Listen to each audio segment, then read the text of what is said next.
Radio Educación. Desde la Ciudad de México.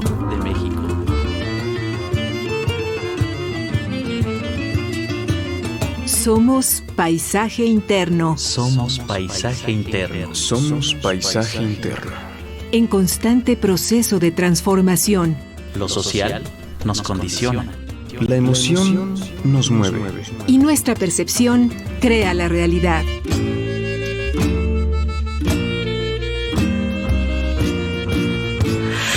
¿Qué odio nos empobrece? ¿Qué prejuicio alimenta lo que odiamos?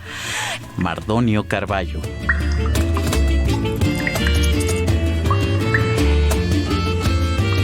Dejemos de ser espectadores. Tomemos responsabilidad. Paisaje interno. Paisaje interno.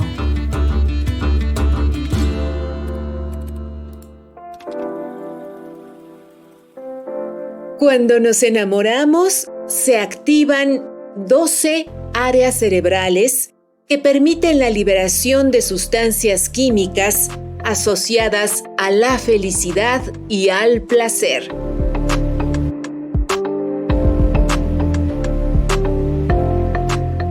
En materia de amor y desamor, somos como recién nacidos toda la vida.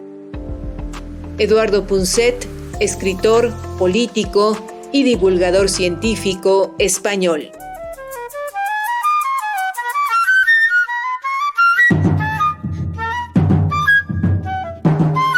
Radio Educación transmite a través de sus frecuencias 1060 de amplitud modulada, 96.5 de frecuencia modulada y www.radioeducacion.edu.mx.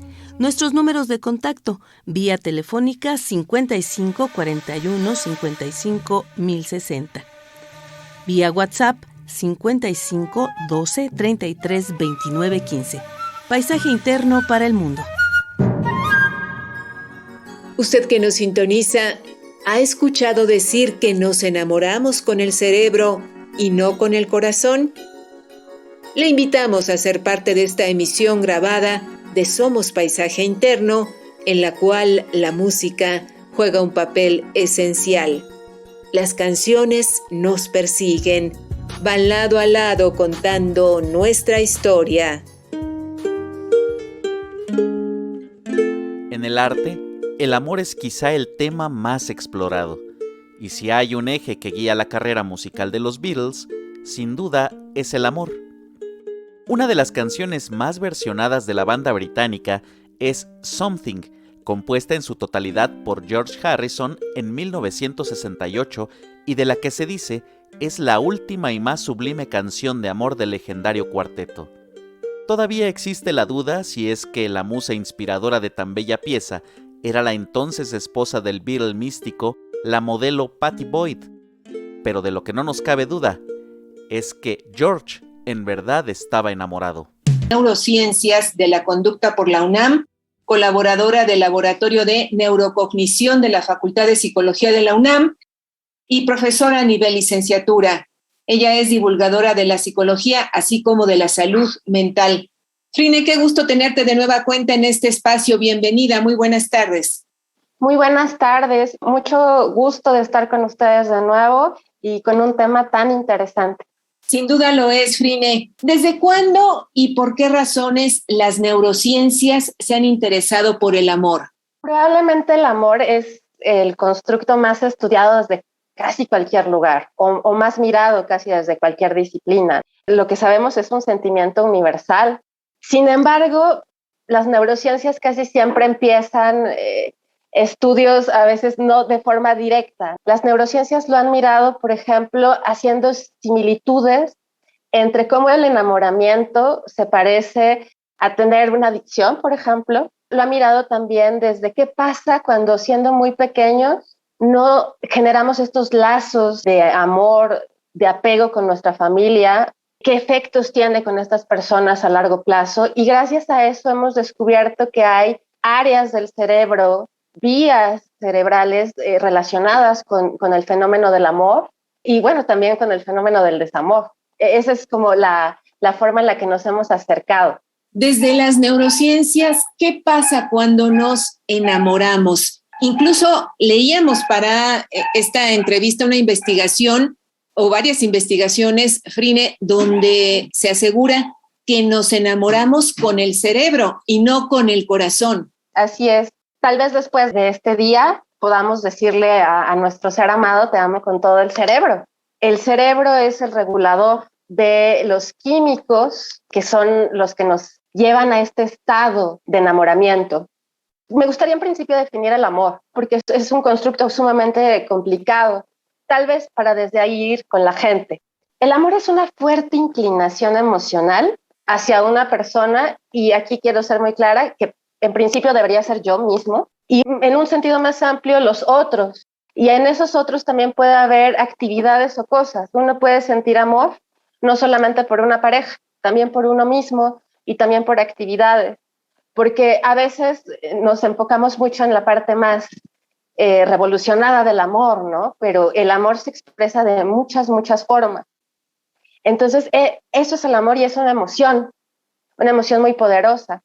Me gustaría hacer un ejercicio muy pequeño con todas nuestras personas que nos escuchan, un ejercicio de 1 minuto. Quisiera que cierren los ojos y hagan un viaje al pasado. Quiero que recuerden cuando tenían unos 15, 16 años más o menos. Y ustedes en este momento están a unos que les gustan, 30, 40 centímetros de esa persona que tanto les gustaba en esa época. Ni siquiera le están hablando, ¿eh? No nos vamos a meter en problemas ahora. Están a 30 segundos, le pueden oler el shampoo del pelo. Quiero que vean en su cuerpo, internamente, qué siente su cuerpo al recordar esto. Probablemente algunos recuerden la taquicardia, probablemente algunos recuerden esta sensación de mariposas en el estómago, o algunos sientan sudor un poco frío. Esas son emociones, y esa es una emoción que experimentamos a veces también cuando estamos tristes o cuando estamos en peligro. Quiero que hagan otro ejercicio. Quiero que piensen, los que hayan experimentado subirse a un juego mecánico, por ejemplo en la montaña rusa, quiero que se trasladen hasta allá y que otra vez observen su cuerpo y se den cuenta de qué está pasando. Y algunos van a notar que se parece mucho a lo que pasaba cuando estaban enamorados. El estómago y las mariposas, la taquicardia, el sudor frío. Y el asunto es que en esencia las emociones, el cuerpo las percibe igual, sean positivas o sean negativas. Habrá unas más intensas, por ejemplo, el amor, que es una de las emociones que más queremos experimentar, o el miedo que nos da subirnos a una montaña rusa.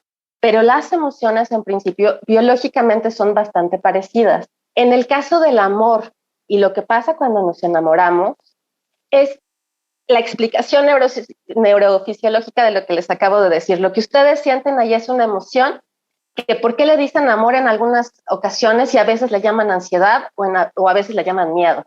Porque nuestro cerebro tiene una corteza que se llama corteza prefrontal, que es lo que nos hace distintos a nuestros primos, los primates, que nos permite interpretar estas señales en función de lo que pasa en nuestro contexto y lo que pasa en nuestra experiencia. Lo que vamos a hablar hoy es del amor desde las neurociencias, de qué pasa en el cerebro, qué hormonas, qué neurotransmisores están involucrados, pero me es muy importante para mí decirles que tenemos que también hablar de la cultura en la que vivimos, de las experiencias personales que tenemos, porque lo que yo les voy a hablar hoy es de cómo el humano que conocemos ahora, que tiene por lo menos 70,000 años, el Homo sapiens, ha relacionado su vida amorosa y no concuerda mucho con cómo lo hacemos ahora. Entonces es súper importante que todo lo que hablemos a nivel de neurotransmisores, hormonas o biológico, lo adoptemos a la cultura, porque algunas cosas podrían no ser muy adaptables a la cultura actual. Entonces, Frine, ¿qué es lo que pasa con el cerebro o en el cerebro cuando nos enamoramos? Hay investigaciones que nos dicen que se activan 12 áreas cerebrales que permiten la liberación de sustancias químicas asociadas a la felicidad y al placer, por ejemplo. Podemos aquí decir que el amor como constructo, les decía, tiene una parte biológica y evolutiva, una parte social y cultural y una parte de experiencias propias. Para hablar del fenómeno del amor, lo vamos a dividir en tres, que la primera sería como el enamoramiento, el crush, esta atracción inicial. Después vamos a ir a lo que es el amor romántico y finalmente al apego. Los vamos a dividir en tres para entenderlo. Vamos a empezar con la primera, que es el enamoramiento y el crush. Probablemente todos en algún momento lo sentimos.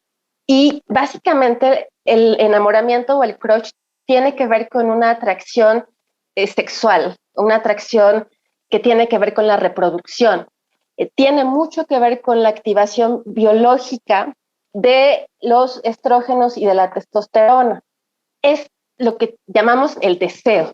El amor entra por los sentidos y la función evolutiva es motivar a los individuos a la reproducción sexual. Por eso es que empiezan estos cortejos. Les decía, esto ya suena muy arcaico, pero eso es como el cerebro empieza el tema del amor. No es que ahora cada vez que nos enamoramos nos queramos reproducir. Lo que estoy diciendo es que el cerebro evolutivamente, esa es su intención cuando nos enamoramos, poder perpetuar la especie, no nada más pasárnosla bien. Después del crush que les digo que es el deseo, viene el amor romántico. El amor romántico es el que tiene que ver con la sustancia de la dopamina. La dopamina produce euforia, aumento de energía, mayor concentración, una motivación súper alta y casi inquebrantable. ¿Sobre quién? Sobre el objeto amado. Las personas que están en esta etapa de amor romántico están súper energéticas, están muy contentas y todo esto lo depositan en esa persona. Estas personas también van a tener mucha norepinefrina. Estoy hablando en este momento de neurotransmisores. Está relacionada con la hiperactividad, el insomnio, la pérdida de apetito, el temblor, la taquicardia, el miedo, la ansiedad. Son estas respuestas que les pedí que hicieran en nuestro ejercicio inicial. Tenemos toda esta cantidad de sustancias. Adicionalmente, vamos a tener una enorme cantidad de cortisol, la hormona del estrés, porque hay una tensión en todo esto. Todo esto está ocurriendo mientras estamos conociendo a esta persona, mientras estamos hablando con ella, mientras estamos interactuando, estamos saliendo más con ella. Hay otra neurotransmisor involucrado que es la serotonina, que es una sustancia involucrada en lo que a todos nos ha pesado, que no dejamos de pensar en esa persona. La serotonina hace que nos volvamos un poco obsesivos. Se han hecho estudios muy interesantes con personas enamoradas y personas que tienen trastorno obsesivo compulsivo y se ha encontrado que tienen este mismo tema de pensamientos obsesivos. El estar enamorado, estar en esta parte, es muy costosa para el cuerpo, es muy costosa para el cerebro mantenerlo. Yo creo que muchos de ustedes cuando estén enamorados se han dado cuenta que no es muy inteligente nuestra toma de decisiones o nuestro juicio. Y esto tiene que ver con que todas estas sustancias de las que les acabo de hablar, la dopamina, hace que no pueda yo ver las cosas reales como son. Veo las cosas más idealizadas, las cosas buenas, la serotonina, repito, me tiene ahí insistente pensando en esa persona. Y esto es lo que le llamamos el inicio del amor. El crush, que tiene que ver con estrógenos, con testosterona, el amor romántico, que tiene que ver con la dopamina, con la serotonina y la norepinefrina. Y esto es algo que no puede durar mucho. Sabemos que dura más o menos 3 años. ¿Por qué? Porque no podemos estar generando tanta dopamina para tener a la persona amada en esa situación idealizada. Después de esta época, muchas relaciones se rompen. Aquellas relaciones que estaban mucho más enfocadas en estas ideas de fantasía de cómo es mi pareja, estas relaciones que no construyeron como tal el amor, que solo vivieron de las sustancias químicas del amor.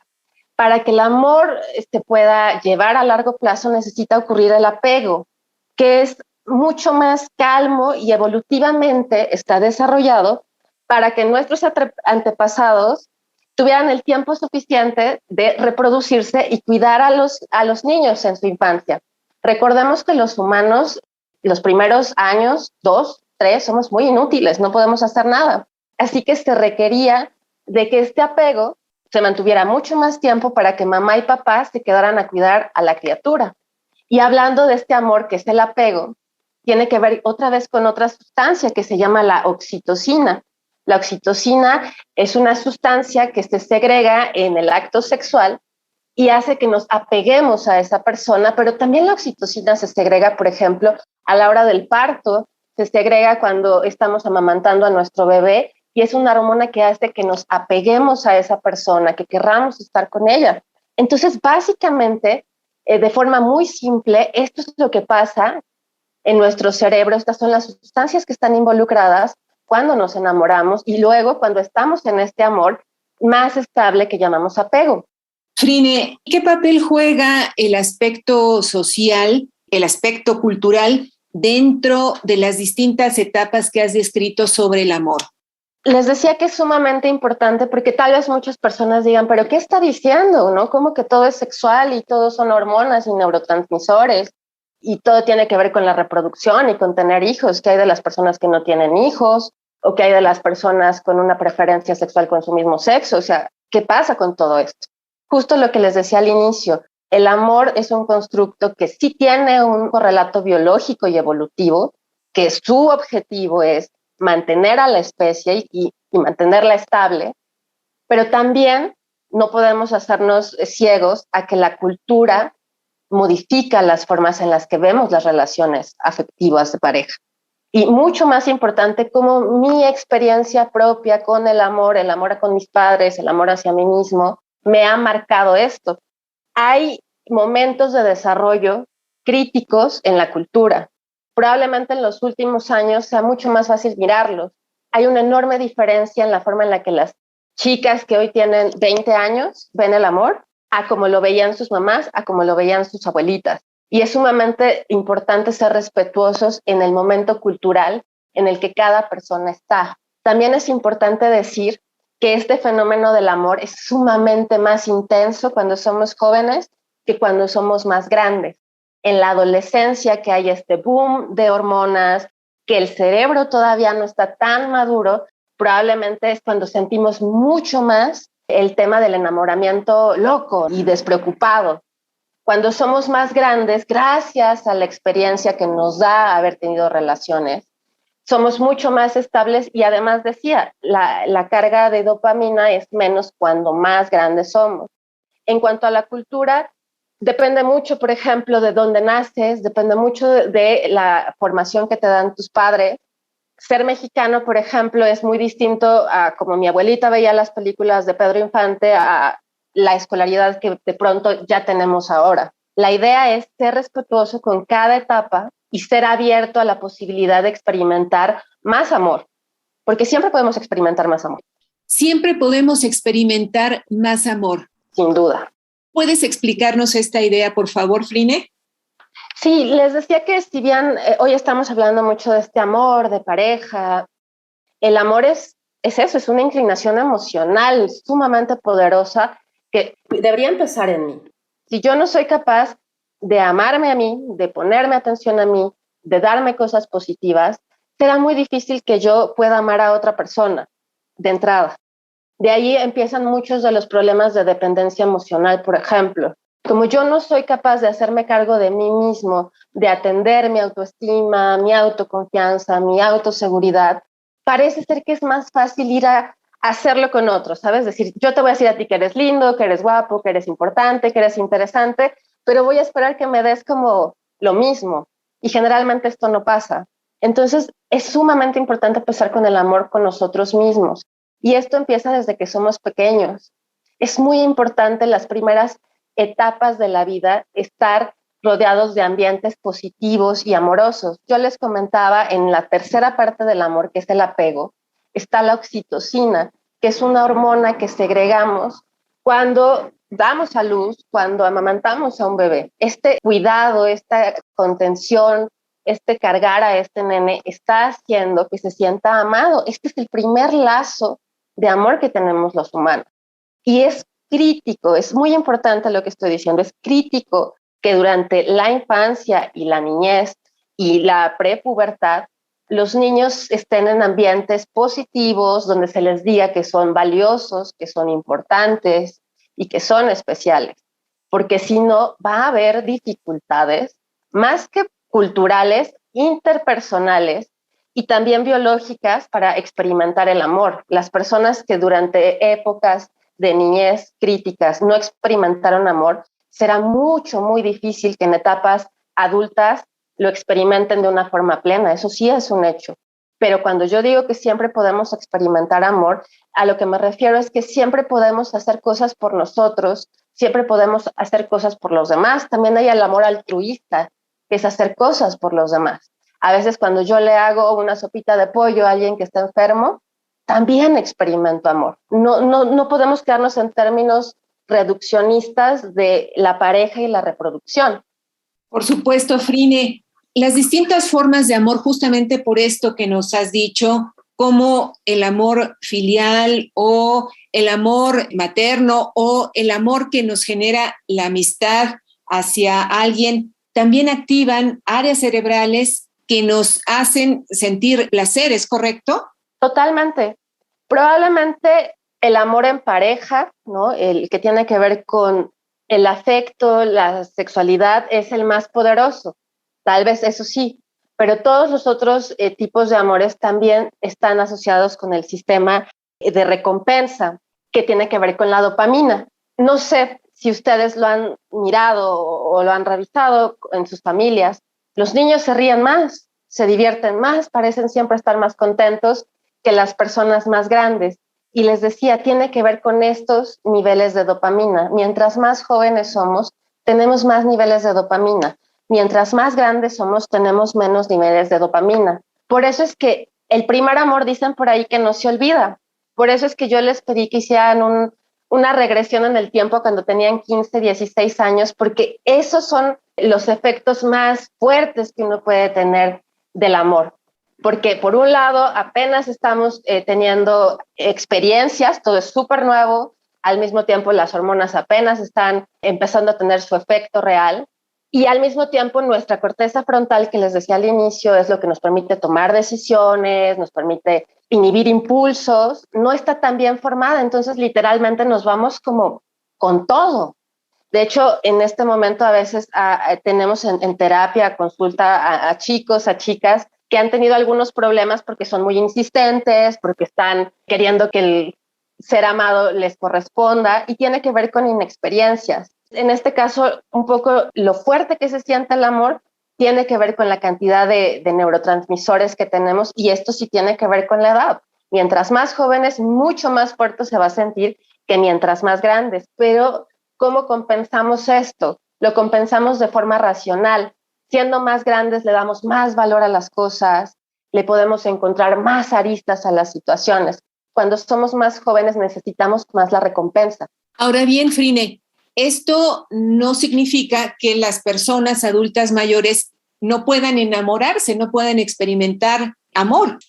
No. Todos siempre podemos experimentar amor, y de hecho es sumamente positivo buscar formas de amar y de ser amados. Lo que significa es que no es tan intenso, eso es, porque no tenemos ni ya la cantidad de hormonas ni la cantidad de neurotransmisores, y ni siquiera estoy hablando de los adultos mayores, estoy hablando de después de los 35, esto ya no se siente tan fuerte. Tal vez no se siente tan fuerte el sistema de recompensa, ni se siente tan fuerte la euforia, ni la energía, ni estamos tan obsesionados en el objeto de nuestro afecto, pero lo compensamos con todo lo que la experiencia que hemos tenido nos ha dado. Es otra forma de amor, tal vez un poco más apacible, pero también muy recompensante.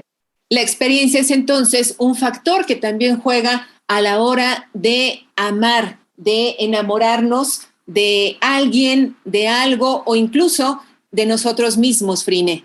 Sin duda. Yo decía al inicio, es un sentimiento universal.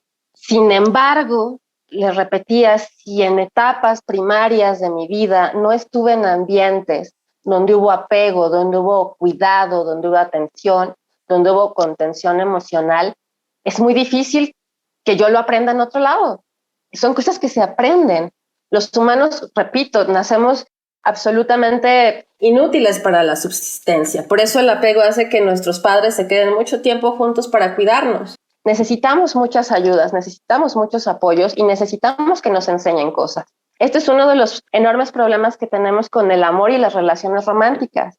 Desde que son chicos, los niños aprenden de métodos anticonceptivos, lo cual es fantástico, está muy bien, pero poco hablamos de cómo iniciar una conversación con alguien que nos gusta. Poco hablamos de cómo damos esos pasos de cortejo.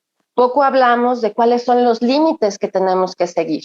Y si a eso le sumamos que en mi casa vi violencia o que no me sentí querido o que no fui cuidado, vamos a tener a personas que van a tener por experiencia propia una idea errónea del amor. Y también esto tiene un efecto en el cerebro. Si en el cerebro de un niño no hubo esta cantidad de cuidados y actividades, hay muchas de estas vías del amor que no están como deberían estar. Además, hay diferencias entre sexos. Háblanos de estas diferencias entre sexos, por favor. Lo vamos a poner en términos de la cultura. Ahorita voy a lo biológico. Sabemos que las mujeres tienen una maduración cerebral mucho antes que los hombres. ¿Qué es eso de la maduración cerebral? Les decía, los lóbulos prefrontales son lo que nos hace distintos a los animales y nos permiten tomar decisiones, regular nuestras emociones. ¿Cuándo se maduran? ¿Cuándo es que uno tiene madura esa área del cerebro?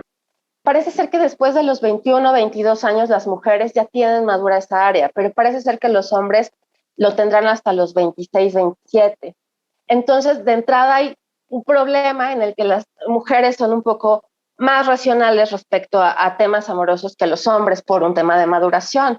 También es cierto que hay estructuras cerebrales que las mujeres tenemos de tamaño un poco más grande, como el cuerpo calloso, que es lo que divide o une a los hemisferios cerebrales, lo que hace que tengamos una comunicación mucho más rica y rápida.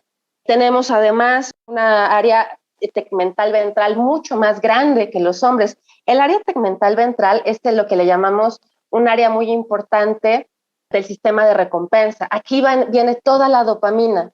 Entonces también parece ser que el amor en algún punto puede ser mucho más reforzante para nosotras porque nuestra área tegmental ventral es más grande. El hipocampo es una estructura de memoria, las mujeres la tenemos un poco más grande, por eso es que una les puede decir a veces a nuestros esposos, el 2 de octubre del 2014 tú hiciste esto y tal vez nuestra pareja diga, santo Dios, no lo recuerdo en lo más mínimo.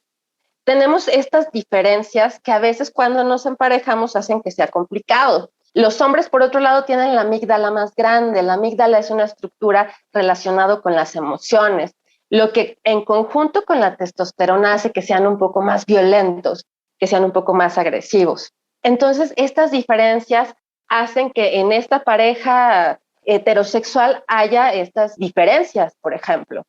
El amor se experimenta de formas distintas y esto tiene que ver con estructuras cerebrales que tienen tamaños distintos, con hormonas distintas. Las mujeres tenemos estrógenos, los hombres tienen testosterona y esto hace que nuestras interacciones nos resulte un poco difícil entender en qué momento ocurren las cosas.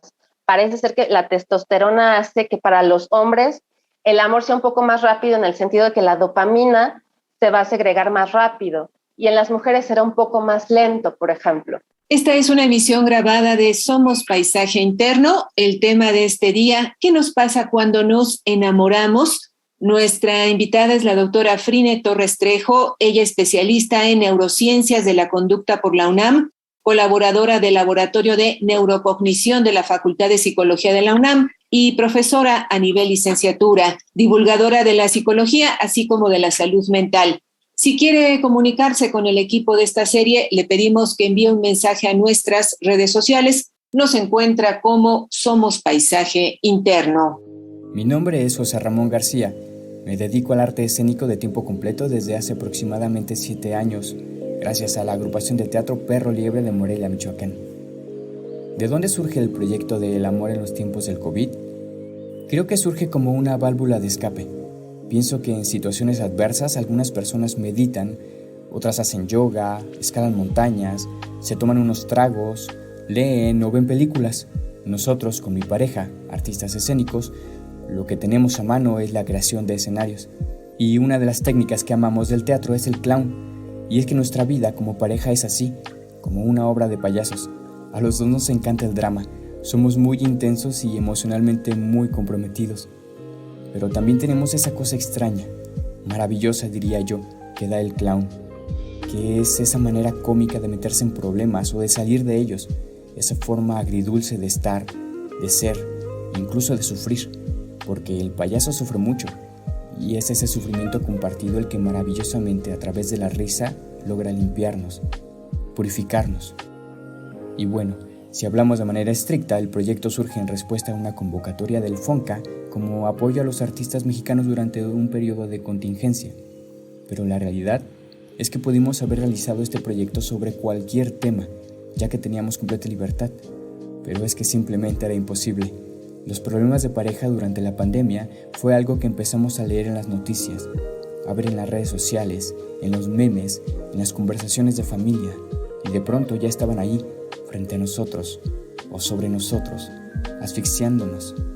Y bueno, como parte del ejercicio de aislamiento obligado al cual nos expusimos, luego de pelearnos, discutir e incluso aislarnos el uno del otro en un espacio mínimo, y claro, gracias a llevar una bitácora de todo este proceso, llegamos a una frase que mi pareja logró aterrizar de manera muy especial, la cual está en uno de los videos de esta serie que realizamos, pero igual la comparto a continuación. En la crisis existe siempre la esperanza, y con suerte sabremos entender que no es la circunstancia la que define quiénes somos, sino lo que decidimos hacer con lo que nos es otorgado. Creo que esta frase engloba el hallazgo de este proceso, y eso para nosotros es maravilloso. Y si después logramos hacer de todo esto una pieza teatral, pues será doblemente hermoso. ¿Qué pasa en mí cuando me enamoro? Cuando me enamoro yo cocino. Me dan unas ganas impresionantes de hornear, de experimentar, de crear sopas, guisos, pastelillos o lo que sea. Creo que cocinar es una de las maneras más especiales de compartirte. Y es que un platillo eres tú, es tu tiempo. Definitivamente para mí cocinar es una manera de hacer el amor. Yo soy José Ramón García y mi paisaje interno lo lleno con letras, lápices, papel, tinta, pintura y texturas.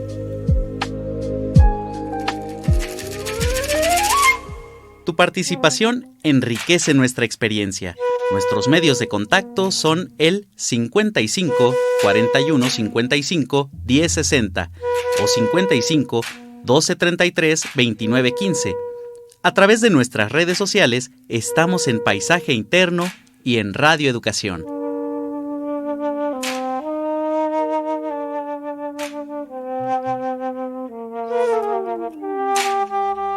Y continuamos con esta entrevista grabada. El tema del día: ¿qué nos pasa cuando nos enamoramos? Nuestra invitada es la doctora Frine Torres Trejo, especialista en neurociencias de la conducta por la UNAM, colaboradora del Laboratorio de Neurocognición de la Facultad de Psicología de la UNAM y profesora a nivel licenciatura. Ella es, además, divulgadora de la psicología, así como de la salud mental. Frine, en la primera parte de esta entrevista hacías mucho hincapié en que es en el hogar de origen donde aprendemos lo que es el amor, donde aprendemos a relacionarnos o no de forma amorosa con otros seres humanos. Y en este sentido, ¿qué perspectivas en sus relaciones tienen las personas que no lograron aprenderlo porque provienen de hogares disfuncionales? ¿Hay alternativas que den las terapias psicológicas para remontar esta situación? Por supuesto que sí. Haré mucho hincapié en que se puede amar siempre y que es algo que es muy positivo para la salud y para todo. Cuando hablo de que el amor se aprende, es que los seres humanos en general aprendemos todo. Tenemos la potencialidad de caminar, tenemos la potencialidad de hablar, pero si nadie nos lo enseña, no lo vamos a lograr. Lo podemos lograr después, sí, con ciertas dificultades. Parece ser que es el mismo camino del amor.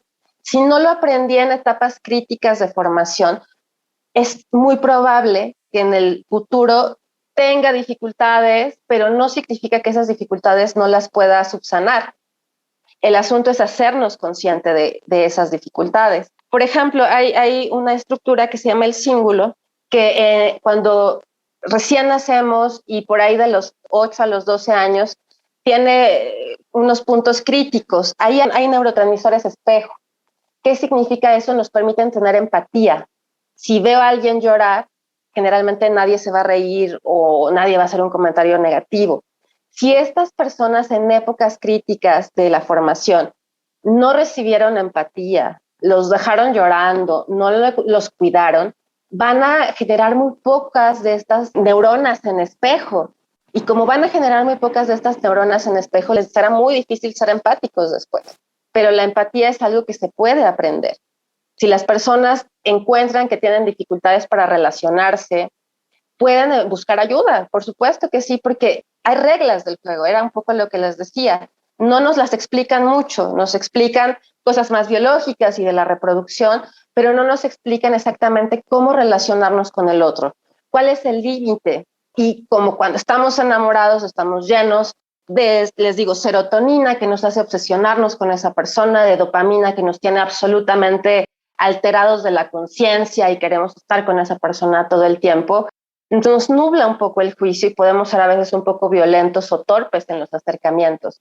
Saber que esto le pasa al cerebro de una persona enamorada nos va a ayudar a entender por qué actúa así, pero lo que no nos va a ayudar es a darle bases para que actúe de otra forma. Es básico que los padres en las casas hablen más de las relaciones de pareja, porque es algo de lo que casi no se habla, y eso es un problema para las relaciones a futuro. La importancia de hablar de las relaciones de pareja, de hablar del amor y del desamor. ¿Cómo lo hacen ustedes cuando atienden a un paciente, a una paciente que ha enfrentado problemas amorosos? Una decepción, que lo tiene en una situación o la tiene en una situación, por ejemplo, de depresión, de ansiedad. ¿Qué es lo que hacen las y los especialistas en casos como este, Frine? Les comentaba al inicio de la entrevista que una de las razones por las que las neurociencias se interesan en el amor tuvo que ver con darnos cuenta que tenía un proceso muy similar al que tenían ciertas adicciones. Y la razón es porque la vía del amor parece ser la misma vía de la recompensa de ciertas sustancias como el alcohol, como la nicotina, como otras. Así que después de una separación, hay una especie de abstinencia como la que una persona tiene cuando deja de consumir una sustancia, así que es un momento tremendamente complicado para esa persona. Va a pasar por ciertas etapas de duelo, pero lo primero va a ser que va a bajar tremendamente su dopamina, su serotonina va a estar muy baja y va a sentir algo muy parecido a la depresión. Probablemente va a ir sobre las ideas, va a ir sobre lo que pasó, va a recapitular todo lo que ocurrió, va a intentar pensar que pudo haber hecho algo distinto. Generalmente las personas que recurren a terapia lo que quieren es un ¿por qué? ¿Por qué pasó esto? ¿Qué ocurrió? Ahora que sabemos un poco más de la dinámica del amor, bueno, lo que sabemos es que un amor que no es construido a partir de el respeto, de la confianza, de los planes en común, después de 3 años máximo se va a acabar, porque la dopamina no nos va a alcanzar para mantener esto. De ahí algunas quejas que tenemos de por qué hace 2 años tú me hablabas todo el día y hacías tantas cosas por mí. Bueno, porque en ese momento tenía la dopamina súper arriba y eso era lo que hacía que yo hiciera la conducta.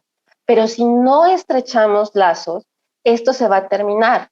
Lo primero que tenemos que hacer con las personas es hacerlas conscientes de eso, que tal vez no construyeron el amor, que tal vez disfrutaron de las mieles, del estado alterado de la conciencia, de tener estos neurotransmisores, de tener estas hormonas en pico, y disfrutaron de eso, pero realmente no construyeron nada. Cuando la persona se da cuenta de esto, de alguna forma tiene una respuesta y dice, claro, no construí otra cosa. Pero eso no significa que no siga teniendo la abstinencia. Es algo que le va a durar algún tiempo y es bastante complicado. ¿Qué es lo que vamos a trabajar? Pues literalmente lo que se trabaja en cualquier duelo. Un duelo es perder algo, a alguien. Es tener las manos vacías. Tenemos 2 opciones. O nos quedamos viendo lo que se fue y que no volverá, o tomamos nuevas cosas. Y ahí es donde empieza el tema del amor propio.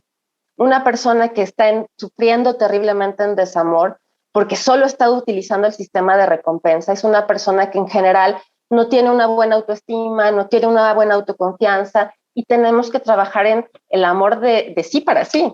Por lo que nos has comentado, me parece que hay varias creencias que al menos una parte de nosotros tendríamos que desmontar en torno al amor. Por ejemplo, pensar que hay que morir por amor si la otra persona nos rechaza o no está a nuestro lado, o que el amor es sufrimiento, o bien que el amor solo tiene razón de ser si es hacia alguien más. cuando, ya nos decías tú, la mirada puede voltear hacia el amor a uno mismo. Sí, por supuesto. Es que es increíble este tema porque es algo que todos queremos experimentar. Repito, parece ser universal. Se hacen literatura respecto, películas, hay todo un mundo de actividades alrededor de esto, pero se habla muy poco de cómo llevarlo a cabo, de cómo nace, de cómo mantenerlo. Lo más importante de pláticas como esto no es que la gente aprenda la diferencia entre la oxitocina y la serotonina y la dopamina o qué es el cuerpo calloso. Eso no es realmente el interés que uno quiere tener en esto. Lo que uno quiere es que ustedes sepan que esto ocurre y que sí nos altera la conciencia. Si ustedes tienen hijos adolescentes, no pueden minimizar sus emociones. No le pueden decir, ay, esa persona X se te va a olvidar después. No puedes hacer eso con esa persona. ¿Por qué? Porque está en un estado alterado de la conciencia. Es como una droga, literalmente. Y a los 14 o 15 años nadie quiere que su hijo tome alcohol o se drogue. Pero no podemos evitar que nuestros hijos se enamoren a esa edad. Y necesitamos entender cómo es que su cerebro está alterado y eso altera su conducta. Si yo me pongo en una situación de confrontación, esta tensión que genera el cortisol va a hacer que tal vez mi hijo se enganche más con esa persona. Es muy importante entender que esto ocurre, hay que validar las emociones de los otros y hay que enseñarles desde antes de que empiecen a salir con personas cuáles son los límites, cuál es el respeto, qué cosas duelen y qué cosas no se deben mantener. A veces es muy difícil cuando en la familia hay violencia intrafamiliar, por ejemplo. Pero incluso en esas situaciones uno debería ser capaz de poderle decir a este hijo o a esta persona que está en este ambiente violento que esta persona no debería soportar lo mismo. Porque les repito, la química del cerebro está aquí, es esto que les acabo de comentar. Lleva miles de años ocurriendo así. El amor tenía por origen y por función que nos reprodujéramos y que continuáramos en el mundo, pero ahora en el 2021 así no son las cosas. Esto queda simplista. Tenemos que encontrar la forma en la que la cultura nos ayude a tener mejores patrones de comunicación y también en el que las familias pongan atención en la forma en la que les enseñan a amar a los niños. Hablabas tú de la importancia de que el amor se construya a partir de la confianza, del respeto, de proyectos en común y que solamente un amor con estas características tiene la posibilidad de durar más allá de estos 3 años que nos decías es lo máximo que podemos mantener el amor a partir de estas sustancias químicas, Frine. Sí, es que imagínense todo lo que le pasa al cerebro y al cuerpo de uno cuando se enamora. Desde el crush, que la testosterona y los estrógenos están al máximo, que hay mucho cortisol para mantener esta tensión, ¿no? Sexual que ocurre, que ya la corteza frontal pues cae como en un sopor porque el juicio y el raciocinio baja. Ya llegamos luego al amor romántico cuando la persona ya está con nosotros y ahí estamos absolutamente metidos en el mar de la dopamina, les digo, muy, muy alterados, muy energéticos, queriendo verlos todo el tiempo. Y la serotonina que nos hace obsesionarnos. A todos nos pasa. Es tal la cantidad de recursos que gasta en nuestro cuerpo que no puede durar más de 3 años. Es así de sencillo. Muchas de las actividades emocionales, fisiológicas que tenemos tienen una corta tiempo, ¿no? No podemos llorar más de una cantidad de minutos, no podemos enojarnos más que un par de minutos más. Tenemos que tener conciencia de eso. Nuestro cuerpo hace muchas cosas que son muy costosas y no se pueden mantener. Por eso es muy importante que si encontramos el enamoramiento, si nos enamoramos de alguien y nos interesa mucho, construyamos caminos, construyamos directrices, seamos respetuosos, porque si no, después de 3 años vamos a entrar en un abandono o vamos a entrar en lo que llamamos relaciones codependientes. Hoy se ha trabajado mucho, quiero decir, desde hace ya varios años, en esta cuestión de noviazgos y amores no violentos. Nuestro país es uno de los que más feminicidios presenta en el mundo. Entonces, Frine, quizá tendríamos que vincular toda esta parte biológica que nos has explicado de manera tan detallada, también con el avance en cambios culturales y sociales que nos permitan amar de una manera sana, que no nos dañe. Sin duda, este conocimiento no es para decir las mujeres son mejores, los hombres no. No. Esto es simplemente conocimiento para que sepamos cómo funcionamos y podamos tomar cartas en el asunto. Cada vez que hablo de este tipo de temas, hago mucho hincapié en que no es decir uno es mejor, otro es peor, así no es la cosa. Pero hay ciertos rasgos que hacen un poco más riesgosos a los hombres en ciertas relaciones amorosas. Porque les decía, su amígdala es más grande, es una estructura que tiene que ver con las emociones, son más emocionales. La testosterona hace que también estas estructuras de las que les hablaba, que las mujeres las tenemos un poco más grandes, las hombres las tengan un poco más pequeñas. Tiene que ver con la testosterona. La vasopresina es como la oxitocina de los hombres. La vasopresina es lo que hace que los hombres se apeguen, pero a veces la vasopresina hace que sean celosos, que sean posesivos. Si sabemos que los hombres tienen estos factores biológicos, porque esto, repito, son cientos de miles de años, va antes del Homo sapiens, esto tiene mucho más. Lo que tenemos que hacer es darles estrategias para poder regular estas emociones, para poder expresarlas de otra forma y darles información, para que las creencias ya no sean estas creencias que antes teníamos. De eso se trata. Y en las mujeres exactamente lo mismo. Si maduran antes, si estas estructuras de raciocinio están antes, también explicarles eso, porque a veces las mujeres jalamos un poco a los hombres a niveles de maduración que aún no tienen. Es importante entender todo esto y llevarlo a mi historia personal, pero no me define como alguien agresivo ser hombre o como alguien pasivo ser mujer. Eso no es. Simplemente son atenuantes biológicos que tenemos que considerar. Frina, estamos en los últimos minutos de esta entrevista. ¿Con qué mensaje o mensajes te quisieras despedir? ¿Qué quisieras dejar en la mente de nuestras audiencias sobre el tema que hoy hemos tratado? ¿Qué nos pasa cuando nos enamoramos?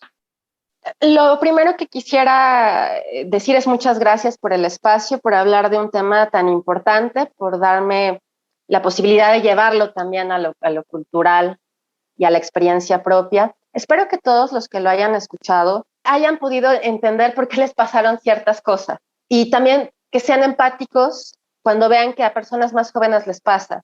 Estar enamorado, esta primera parte, les decía, los primeros 3 años, este amor romántico, es como estar un poco drogado a veces y hace que tomemos decisiones menos eficientes, menos saludables a veces o que no son tan buenas para nosotros. Es un hecho. Las primeras veces que nos enamoramos somos más inexpertos y no sabemos exactamente qué hacer. Es muy importante fomentar en la casa la plática, el diálogo abierto respecto a las relaciones, no respecto a cómo cuidarnos de embarazarnos o no embarazarnos. Digo, eso también es muy importante, pero además de eso, ¿cómo vamos a interactuar como humanos? A veces nos saltamos todo esto y vamos al tema de cómo cuidar la reproducción. Y creo que es simplista. Y creo que eso hace que muchas personas sufran mucho por amor, porque realmente entran en un juego, por llamarlo de alguna forma, que no saben jugar. Tenemos que plantear como cultura cómo nos expresamos del amor, cómo nos expresamos de los hombres, de las mujeres, de las relaciones heterosexuales, de las relaciones homosexuales, de cualquier tipo de relación. Tenemos que ser muy respetuosos. Todo lo que decimos tiene un efecto en nuestros hijos y en las personas que están debajo. Si no somos respetuosos, mejor no decir nada. Esta es mi idea de mi época, pero no tenemos que estar confrontando. También a los más jóvenes les pido eso. A veces son profundamente confrontativos y violentos con personas más grandes. Tenemos que respetar el lugar, la cultura y la edad que tenemos.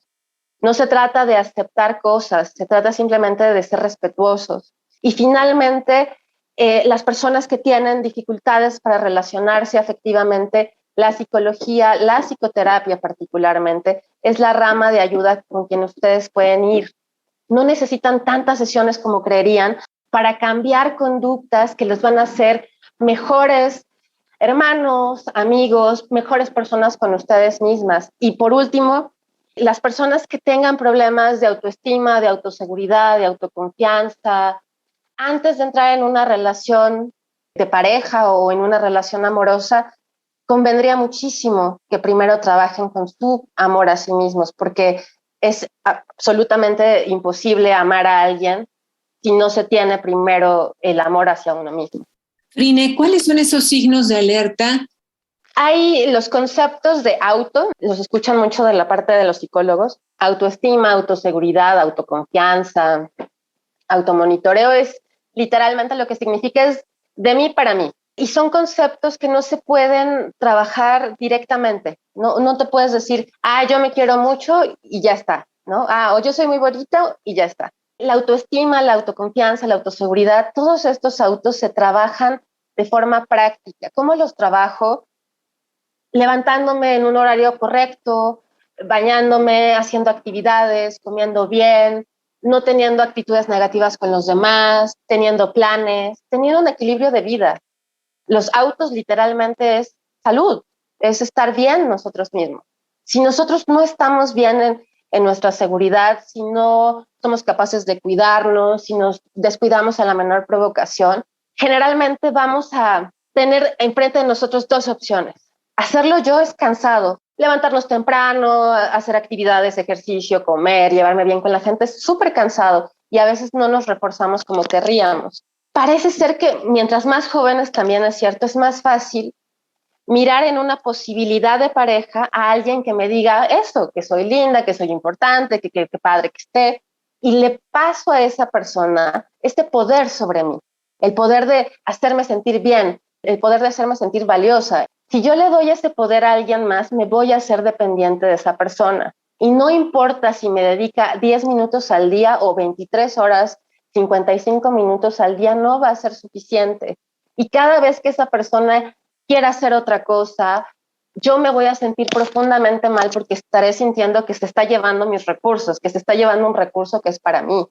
Por eso es tan importante que si no tenemos claro que somos valiosos, que somos importantes, que tenemos que tener planes con nosotros mismos y comprometerlos y hacerlos. Si no tenemos eso, yo les recomendaría tener primero eso y luego enfrentarse al amor romántico de pareja, porque probablemente van a caer en una relación dependiente. Es como ser adicto a las drogas, solo que eres dependiente psicológicamente a una persona. ¿Cómo podemos seguir tus investigaciones, tu trabajo de divulgación y aún más si alguien de las audiencias desea tener una consulta directamente contigo?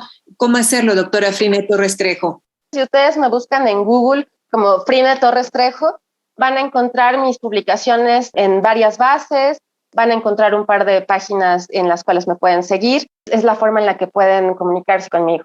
Pues agradecemos mucho a nuestra invitada, a la doctora Frine Torres Trejo, su presencia en Somos Paisaje Interno y nos despedimos. Muy buenas tardes. El amor como el arte, colorido y con diversas intensidades. Milenio TV presenta a creadores que hablan de la representación del amor y sus claroscuros en las artes plásticas.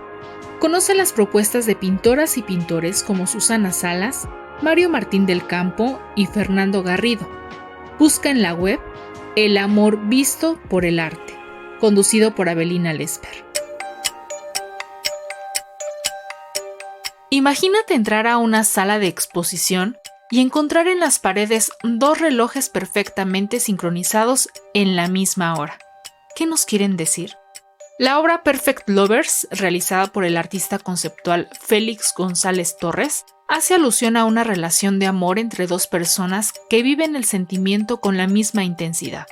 Los relojes simulan el estado perfecto en una pareja, pero también va más allá y nos quiere hacer pensar en que indudablemente, en algún momento, el amor se convierte en desamor producto de la separación e incluso de la muerte, jugando con la idea de que las baterías de los relojes se acabarán y con ello llegarán a su desincronización. Te invitamos a indagar más de esta obra en la red. En la parte final de este programa, vamos a darnos un momento para escuchar nuestro paisaje interno. Bienvenido a tu paisaje interno. ¿De dónde vienen las palabras?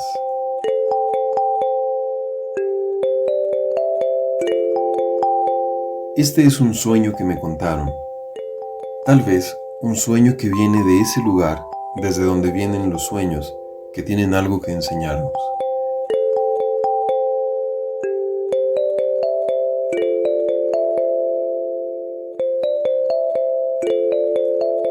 El soñador vio que algunas palabras vienen desde los dientes y que son palabras que se dicen y no son sinceras, no son verdad y no son genuinas. Son palabras sin compromiso que pronto se secan y se pierden en la realidad. Otras palabras vienen de la lengua y son palabras muy hábiles que suelen moverse muy bien por los espacios de la comunicación. Son palabras que nadan o vuelan, que caminan según sea necesario y logran conseguir muchas cosas. Son palabras duraderas y a veces cansinas, parecen reales, hasta que llegan las demás.